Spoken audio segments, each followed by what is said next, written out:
Welcome again to our final day for Our Future 2022. Thank you so much for being part of this. I am so excited to see the change that will come in so many lives, the connections made today, the new paths started upon today, the seeds planted today. So thank you for being a part of it. Thank you for sharing your vision. Thank you for supporting others in this. I want to talk about something that's kind of like a culmination of all the different people, all the different examples, all the hopeful ideas together. Our regenerative future, bringing it all together. That's why it's here on this last day, and I want to show you that vision. Because for me, the behind all of this, I'm a dad. I'm a husband. I'm a teacher, and so I really have that generational thinking, that future care thing going on. And on top of that, I've struggled with depression and anxiety my whole life. And only as an adult have I really had the skills and the understanding to really manage it well and to get to a place where I just feel so much more relief. And a huge part of it was permaculture. I don't know about for you, but for me, to a degree, it feels like, I was born into a dying world. And to a lot of our children, that's the exact message that they're getting. And that's not a hopeful one. That's painful. And so I didn't want to spread that to the next generation as a teacher, as a father.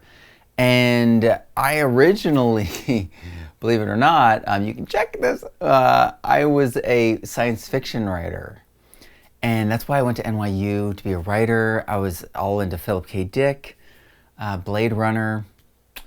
And so, I still love that stuff, but I can't read it because it's so depressing, the dystopian science fiction, end of the world kind of stuff.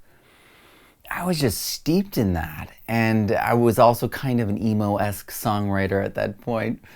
And so I was really down a lot because I felt like the world was doomed. And I felt like human nature was fundamentally flawed. And then on top of that, my wife has had cancer multiple times. And in the process of dealing with that and coping with that and getting through that, it's been years. And so she's a multiple time cancer survivor. And has affected all 17 years of our marriage. And our boys grew up in that. And I became a substitute teacher and then a high school teacher. And I felt like I had to provide a path that was hopeful for my high schoolers. I couldn't bring my angst or depression or anxiety with me to work, so I really had to be there in service.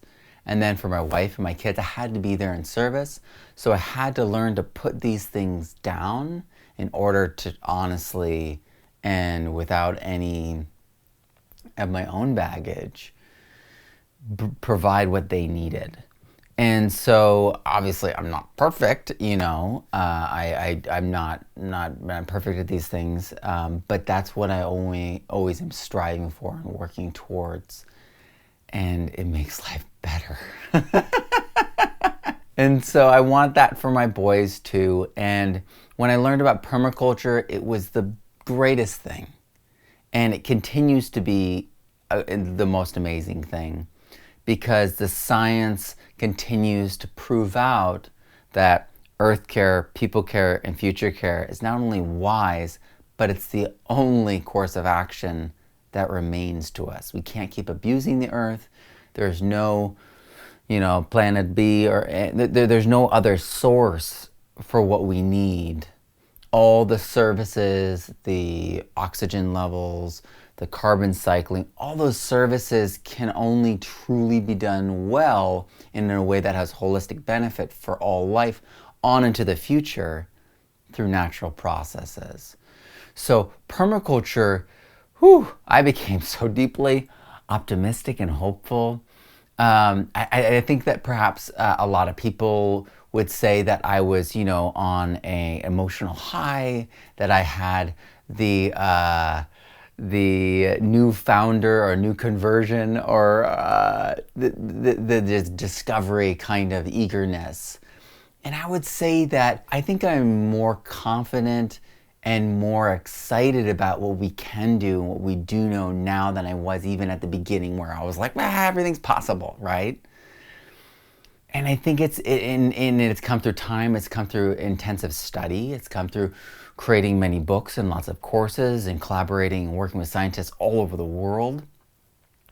But I've only become increasingly optimistic and hopeful and excited because more and more of my friends are finding greater and greater success, and the solutions are becoming at the scale of the problem.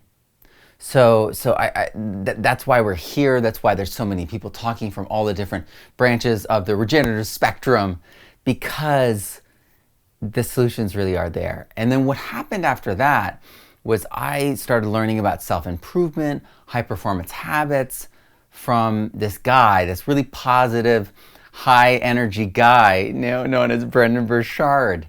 And his books, Motivation Manifesto, High Performance Habits, all of his resources, I use his calendar, I do his meditation routinely. I went to his live conferences, I do the meditation. I really value Brendon. I'm on live with him once a month at least. And he is a mentor, and I've gotten high performance coaching through his programs, so one-on-one. So I really value self-improvement. I value going to therapy if you need it. There's nothing wrong with that. I've gone to different therapists at different times in my life for different things.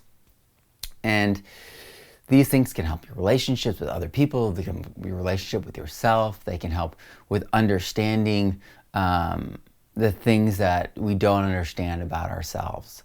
So I've embraced it all in the spirit of getting better, because the process of getting better is accepting being wrong and working through that and understanding how we're wrong and fixing it and developing the competency that leads to the confidence loop that we all desire.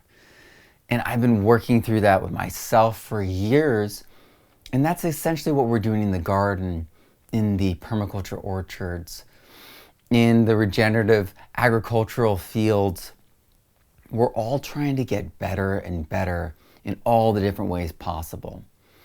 And for me, it was so vital for my success, for my growth, to focus on all aspects of who I am, to do that. And so that's really when it all began. I began to manage my mind and my emotions for the first time in my life. And it wasn't like a reaction to doing something and not doing something. It was a taking conscious effort and heading in a direction. And then somewhere in there, I became an entrepreneur, and I felt like anything could be possible with enough good people working together. And I've been teaching permaculture for over 7 years now. And I've been talking about this regenerative future on my podcast, A Regenerative Future, for almost as many years, maybe a little bit longer. And so this is something that I'm focused on. I feel like we need to articulate it to get it. It's not just something that's going to happen to us. It's not something that's just going to arrive like a government mandate or something. This is something that we need to choose, that we need to support in our bioregions, support in the world. We need to go out and seek it and find it, and then, or create it, and then support it, because the regenerative future is created by our choices. And we're going to talk about that today, because one of the fundamental questions people ask is, what does this actually look like? If we're going to have permaculture everywhere, if we're going to have regeneration everywhere, what does that actually mean? What does that actually look like?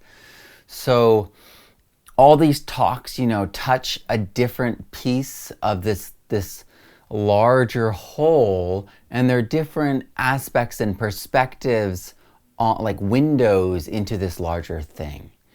And the regenerative space is so large. Permaculture, the concept, earth care, people care, future care is so large that when we talk about it, even when we generalize, we can lose some detail, right? Because it's so big, we generalize so much that we've zoomed out a lot. And so we really need all these niche experts to help us zoom in and understand the clarity and the detail around that section, that perspective. And again, these are all perspectives on something that's there because it's natural cycles. These are the natural order and processes and succession of the earth. So we are always trying to understand it better. We're always trying to connect things better and understand how we can interact with things better. So it's not a perfect view, and none of us have this perfection, you know. We are constantly learning. It's a science. So we're standing on the shoulders of giants.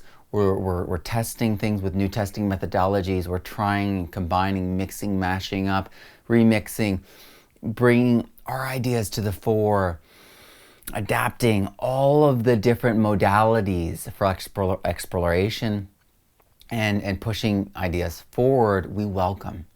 Because as I said, it's only through mistakes, only through learning how we're wrong do we become righter. And to that end, we need goals and common visions as humans to really accomplish great things. It needs to be simple enough that we really can communicate it. It needs to be visual enough that we can hold the idea in our heads and communicate them to everyone, so that that common vision can be strong enough to bring it into reality. And this is how things have always been done. It's human nature. We love stories. We love visuals. We love seeing it before it happens so that we can work on our anticipation and get excited. So as we finish up this conference, and as we've heard from so many different people with perhaps goals and visions that are kind of like yours, but not how you would say it, or kind of like yours, but you would do it differently, that means that is your goal and your vision coming out, and let it come out, because your bioregion, your culture, your perspective is going to resonate with people and going to help them step into the regenerative space, because it's all of us together with all of our different perspectives, leaning into that future of caring for the earth, caring for each other in ways that are empowering, in ways that are liberating, in ways that help us grow. You know, teach people how to fish, not give people fish. Give people the tools to have the greatest life, to be the heroes of the story. Dr. Brian von Herzen talking about how the people in the Philippines, these poor seaweed farmers who are having climate change destroy their industry, are going to be the ones that reverse it. The ones that draw down the most carbon, the ones that take back charge, and then suddenly have 11 months of growing season, more than doubling their capacity to earn. This is the kind of future I want to live in, where technology empowers us, where we're designing technologies where the plastics biodegrade and become fish food, like Coco Vinny. These heroes give me so much hope, and I want you to feel that and then say, yeah, but I'm going to do it this way. Yeah, and I want to do it that way. Let's let it flow. Let's let it come to the surface so that we can see these ideas. Write things down, because every idea you have has another idea under it. And when we write things down, we liberate our mind to think that next thought. Write all these down. Take notes. What are your goals and visions for the future? You're most hopeful. What resonated with you this week? What do you look forward to? What set you on fire this week? What kind of world do you want to see? What kind of future do you want to have? Because what if nothing changes? What if we keep on this trajectory? What if we keep our eyes focused on that dystopian reality? I mean, we have a lot of, we've got a lot of movies that focus on this. Mad Max, Minority Report, 1984, Brave New World. We got books, we got literature. This has been a fascination and focus that we've had for a very long time. And now it's here. And we have to respond from our core, from who we are, because that's the strongest leverage point. Have you ever heard the saying, don't look at the wall? Don't look at the road immediately in front of you. Don't look at the wall. All these things, when you focus on the wrong thing, it affects your direction. It affects the way you drive. It affects how safe you are. The don't look at the wall thing comes from really fast driving in cars. When they do this racetrack, if you look at the wall, you end up hitting it. But if you look where you're going, you don't hit the wall. And so keep your eyes on where you're going and you won't hit that wall. I feel like that is exactly the metaphor of right now. We need to keep our eye on the regenerative future so we don't go crashing into the wall of a degenerative feedback loop that causes runaway desertification, runaway acidification of the ocean and dead zones. That's the real problem, is that if we hit runaway feedback loops that take us into complete death in an area. And we've seen this on the small scale. When I was a child, my mom, who was a local politician, worked bipartisanly, and I know the people that she worked with, that she even said at the time, because I was little, I remember this, I usually don't work with these people, but this is, we're coming together for Todd's point. We're coming together for this estuary, this wetland. And it went from dead and stinky and just gassing off to having egrets and being beautiful. And so I really think that if we keep our eyes on not the past, not division, not what, you know what I mean? We keep our eyes on like the common goal, we're going to get through this hard time. And in all ways, the holistic ways. But we need to head in a direction. We need to look there, and we need to have a common vision that we can communicate to each other and hold together so that we can spread it more effectively and have it come into reality. And culturally right now, what do we transfix with? I'm not going to provide pictures. We want families to watch this, Matt. And so, it's we're fixated on the wall or something worse, and a cliff, and it's holistic. We're fixated on a lot of things that are leading us in the wrong direction, that are reinforcing the negative, that aren't focused on solutions, that aren't pumping us up.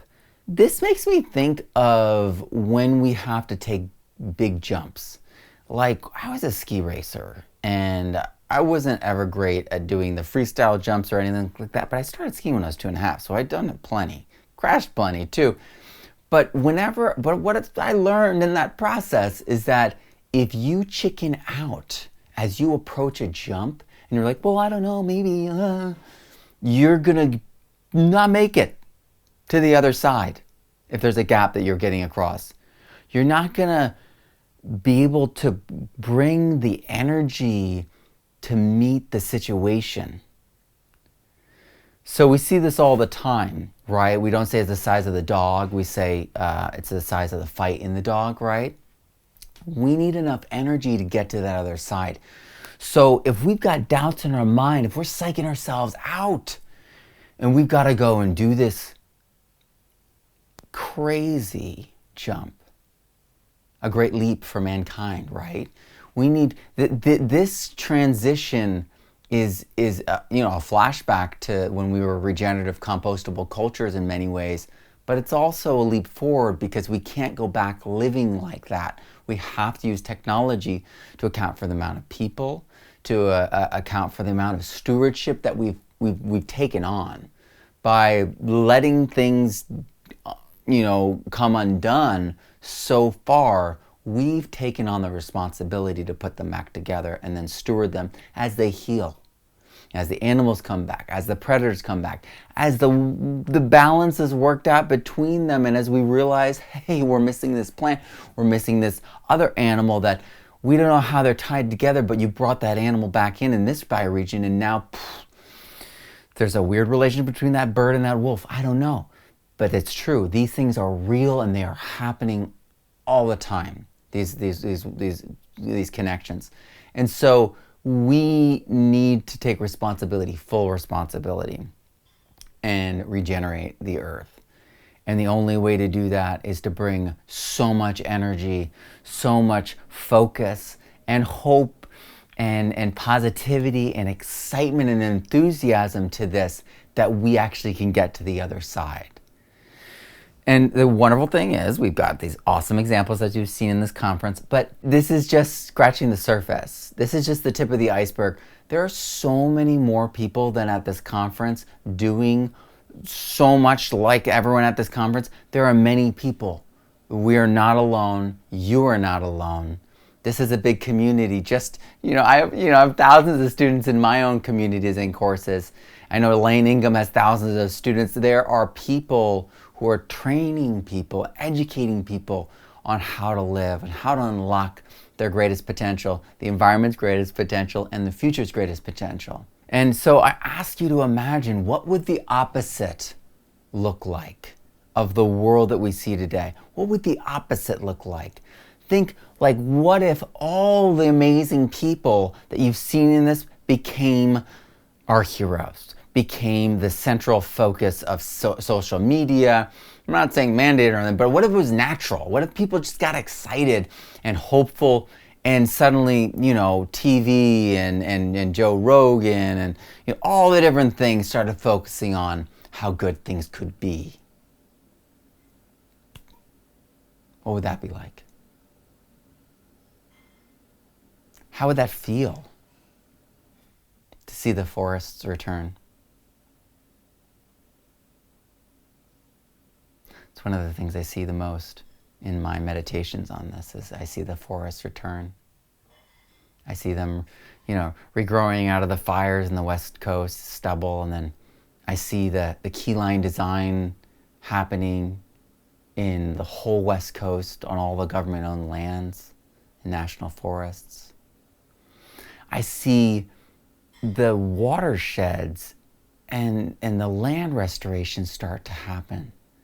And as those trees start to grow and return, and the desert sands start to have more moisture, and you see these grasses start to come, and these weedy plants on the edges of everything, and then the soils begin to return as the turnover starts to happen. We bring in grazers, and the carbon starts to be drawn down massively in those newly emerging grasslands in areas that previously were desertified for decades, if not hundreds or thousands of years.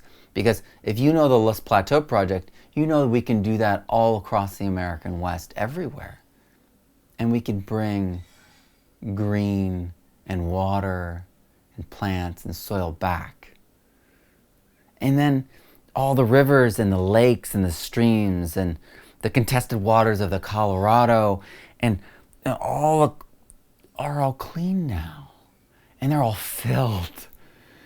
And their banks are filled, and there's life now. And we've recreated the floodplains and the levels of our streams and rivers so that there's naturally riparian areas again.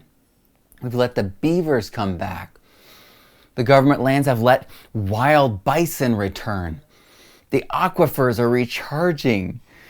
The migration of the ducks, the migration of the elk and the bison, all of it are resurging. The animals are all returning. And we start to see things that we thought were extinct. We start to see plants and seeds and fungi and things that we've never seen in living memory emerge. And I know this is possible because this is what happens when Neil Speckman did what he did in the Saudi Arabian desert. Seeds can last thousands and thousands of years. And the animals are very good at hiding. And so these things begin to return, and it begins to feel like magic, like a miracle is happening in our lives, in the world around us. We start to feel the opposite of what we feel now. Instead of angst, a constant perpetual anxiety, depression, and worry about what's true and what we need to do and how much time do we have, and is anything to be trusted, we start to feel like everything's kind of going our way. We start to feel like almost like lucky, like, oh my word, we got it just in time. And look at the reaction. The earth was waiting. The earth was waiting to respond, to explode. It was like this pregnated potential in the earth that was just waiting to just get set off, to just go straight into abundance in a few short years. Now there's food forests and gardens everywhere. So food is our medicine because the soils are so good. The soils themselves have antidepressants in them when they're good, but did you know that the food itself can become medicine when it's at the highest level of health? So the land is medicine, the food is medicine, the plants are healed, the plants are healing. All of it starts to have this exponential, holistic 360. Maybe the other way too. All directions. Benefit for everything. And we start to see this flywheel of change. Regenerative ag becomes the only way to go because it makes so much more money. You don't need anything from outside your bioregion. You can just partner with people in your bioregion. You can be just getting things perennially from the ocean, from the seaweed farming matrix that's out there by every coast. People are growing soil with every season. The farmers are making the soil and the atmosphere and everyone better and healthier. Everything improves. They become national heroes. They become partnered with doctors because plants start becoming seen as key modalities to triggering our genes for higher levels of resistance and health. When then suddenly we're all wearing, this is organic, this is one of mine, but we're all wearing compostable clothing that's made bioregional. That's the next level, right? Fiber sheds. We have regenerative fiber sheds. The coastlines are all clean. The oceans are clean. The dead zones are all gone. The coral reefs are regrowing. And the ocean pH has balanced again. Marine permaculture arrays are along every coast and along every area where the upwelling used to be, as well as new areas, increasing circulation, bringing nutrients to the middle of the barren ocean to restart life and create way stations and oases for all the ocean life that travels the entire globe so that they can have food, so that they can replenish the ocean everywhere. And then building your home is easier and cheaper than ever, and it's safe. Natural building is taken off. Miguel Elliott's Cobb building has become the baseline norm for building all homes everywhere. And that's passive energy, that's passive solar, that's passive water harvesting, that's microbial growth, that's food forests, that's photosynthesis, all of the above. We're harnessing more energy, we're sinking it into the systems, we're sinking more potential, more life into the systems to create a flywheel of abundance. And not only that, we're going to be supporting our local economies, our bioregional economies. We're going to be strengthening.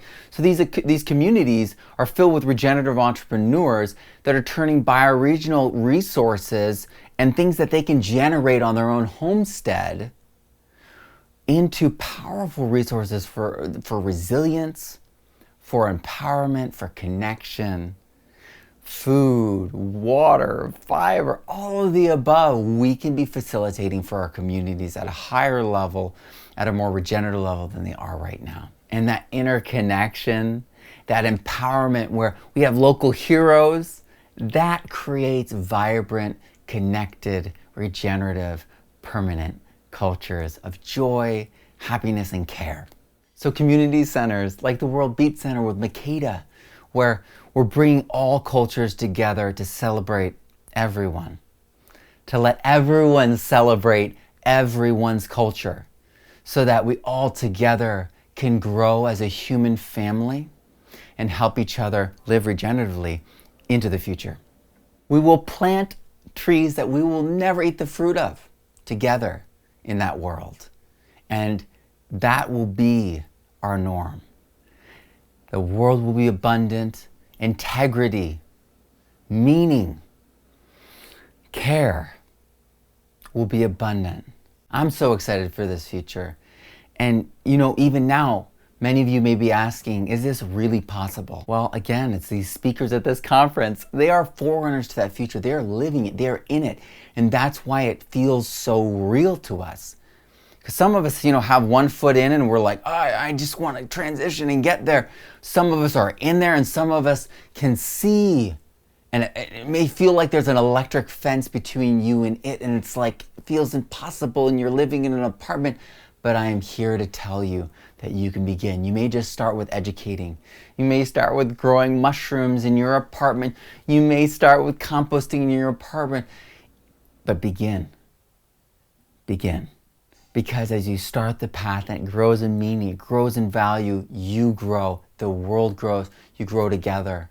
Thank you for contributing your visions. And if you still haven't, now is the time to do it. Hop in the circle, hop in our special conference social network, because this is it. This is the moment. Exchange numbers, get to know people, contact them, let people know who you are, what you're doing, what you believe in, and make those connections now. Because let's start this year with new friendships, new partnerships, new action steps. Because the future is as bright as we make it. So make it bright. So you may be asking yourself, how can I get involved? What can I do? I mean, there's so many amazing people that we saw this week doing huge projects that can affect entire continents. People who are affecting entire coastlines. People who want to fix the entire ocean. People want to fix the entire atmosphere. How can I get involved? What can I do? What can my part be in all this? Well, the incredible thing is you can start now and you can get involved at, the highest levels incredibly fast. I met all these people, these incredible people, Dr. Lane Ingham, Zach Weiss, Raleigh Latham, Neil Speckman, John D. Liu. I met all of these people only 7 years ago. And in that time, I've written over 20 different books. I've created over a dozen online courses. And so you can come so far in this community. There is room to rise, and there is so much new territory, new science, and new opportunities that people can just get in on the ground running and start doing things. That's why it's so powerful. That's why people in some of my courses are launching businesses within weeks and then having success within weeks and realizing like, hey, I can quit my job. Hey, this is supplementing my income. Hey, I'm finally getting out of debt. Hey, I can buy land. These things are happening. These things are real. And I've been amazed to watch them happen and to witness them as they've happened to my students. And this is the power of permaculture. This is the power of regenerative science. And so joining one of our communities, whether it's Regenerative Soil or the Advanced Permaculture Student Online, which is an incredible course. And I don't do courses like most people do. I don't kick people out. I create lifetime access communities so that we can foster the change that we really want to see. We can support each other in this community rather than, like this style of like smash and grab education where it's like, you got a month to be in here, you got a year to be in here, you got to get 90 to get this certification. Or I don't do any of that. Instead, everyone's included. We make it authentic. We make it student-centered and project-based. This is all coming from the fact that I was a professional public educator. I have a master's degree in education. I used to teach teachers how to not use homework and get kids to get incredibly high standardized test scores, higher than they were getting before. So it's all about connecting people to what is meaningful to them and making it real with them. And so this course is really the culmination of all my aspects, all my education. And it took years to create. And in fact, when I started, everyone wanted me to teach a permaculture design certification course, which is, learning how to map your land and the understanding how to map it. But I didn't do it because I knew from my time in my master's degree programs that best practices do not reward summatively the middle of the process. You want to summatively, like a summative assessment, you want to reward people for the end result, because it's an authentic assessment when you actually are thrown into the water and you got to swim, right? That's what designing is when you actually start to install. You're like, oh wait, the contours don't actually map the landscape. Google Maps is wrong. You got to understand what to do. You got to have alternative routes of managing these things. We need communities to help us through, and that's a common difficulty, but much more unique difficulties. And it's in that feedback loop that we actually learn more, and then we all become teachers and we all grow together, and it weaves this tapestry of community, of respect and understanding. And that's the kind of thing that we're seeing in the Advanced Permaculture Student Online. People creating real community and real change. Because design and installation is like intention and action. It's great to have intentions, but unless we take action, it's kind of meaningless, right? And so it's incredibly important that we get everyone to take action and have that be the focus moving forward. So critical thinking, problem solving, group discussion, live Q&As with experts. I have guest experts all year long that drop in and help us out. Adaptation over time is fostered by this feedback loop. And when it's on a community level, when it's on a global level, when people are connected to their climate analogs from across the globe and can help each other in unique ways, things begin to change. It's absolutely incredible to be in this kind of learning environment and growth. So I invite everyone to join us in this. It is the standard PDC, the 72-hour PDC, plus the advanced permaculture design certification. And that's for creating an actual permaculture project. That's for making it real. So it's a unique course also in the fact that it's way more than 72 hours. It's more like 3 times that. And so we have a ton of content. We've got bonus content. We've got bonus courses if you choose to sign up that way. It is an incredibly deep educational path, and that's why it's the only accredited North American course that students can actually get credit for in public school institutions. And that's the first time a government body has ever issued that for any kind of permaculture education in North America. So it's rigorous, there's a lot of information, but it's designed for high schoolers to understand. It's high school accreditation, so it's written to be really understandable, really digestible, and action-oriented. So get that feedback as you grow, as you begin to implement these things, as things are maturing, as you're in the management stage. Every 2 weeks for 10 months of the year, we have live Q&A. We have got guest experts, and we make sure that everyone's questions get answered. So join us for every season, join us for every year. Learn to install and design large permaculture sites. Learn to restore large and small landscapes. Learn to restore and build soil. Grow your best food. Grow your best seeds. All climates, all contexts. This is full spectrum permaculture. And even better, right now we have 60% off. And it's payment plans, so it's incredibly affordable. Everyone can get involved. And there's even options with even more courses thrown in and bonuses for 30% off. So it's still on sale, bonuses like crazy, and you get the physical book. So this is something that you're not going to want to miss. It's an incredible opportunity, self-paced, also with a live schedule. payment plans that work for everyone. My students have started businesses, started farms, installed large sites, written books, and installed many, many, many gardens, public and private. And you've even met a few of my students in this conference. So join us and start today on making your regenerative dreams a reality. You'll be learning from people like Dr. Elaine Ingham, people like Neil Speckman, people like Brock Dolman, people like John D. Liu, and so many more, over 70 others. And it's just really an absolute honor to host this conference, to be the lead educator in the Advanced Permaculture Student Online, but also to be part of this greater movement. Permaculture, regeneration, all of it is making the world a better place. And I thank you for being part of it too, for supporting it, for sharing it with the people in your life, and for taking action. If you'd like to join us, click the link down below and start today. Get involved and see what's possible. I'm Matt Powers. Grow abundantly, learn daily, and live regeneratively. And I'll see you soon.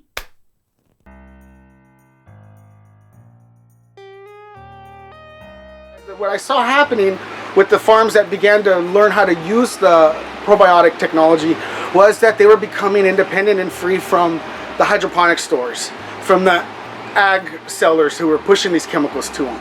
So yeoman's put dams up on hillsides, and you go all over Australia now and there's dams on hillsides because they don't know necessarily where that technology came from, but he did it and then everyone else followed, and sort of a Chinese whispers followed after that. Any swimming pool that has a pumping system in it and holds water on it can be converted into a biological system with just a few added additions. And Jean-Martin knew at that moment that if he would say yes to that project, La Ferme des Quatre Temps, he wouldn't have all the pieces and all the insights to scale up so fast.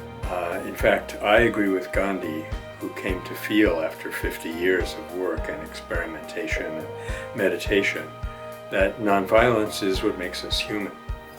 There's about 250 different kinds of ladybugs in North America, and the different ladybugs eat different critters. Soil is about everything. Everything is about the soil. You can have the prettiest garden in the world, but without that soil, you're not there. It is the highest form of digestible protein in the entire planet animal kingdom. More than soy, more than beef, more than chicken, all of that. Why? And what was that keyword? The keyword was digestible. And this is really important because our pattern literacy is the key to us operating at our best selves, at our highest operating capacities, at our smartest selves, our wisest selves. And so we want this, we need this. And so peak performance, what they figured out is that we are enlarging our schema, our understanding of the holistic reality using patterns.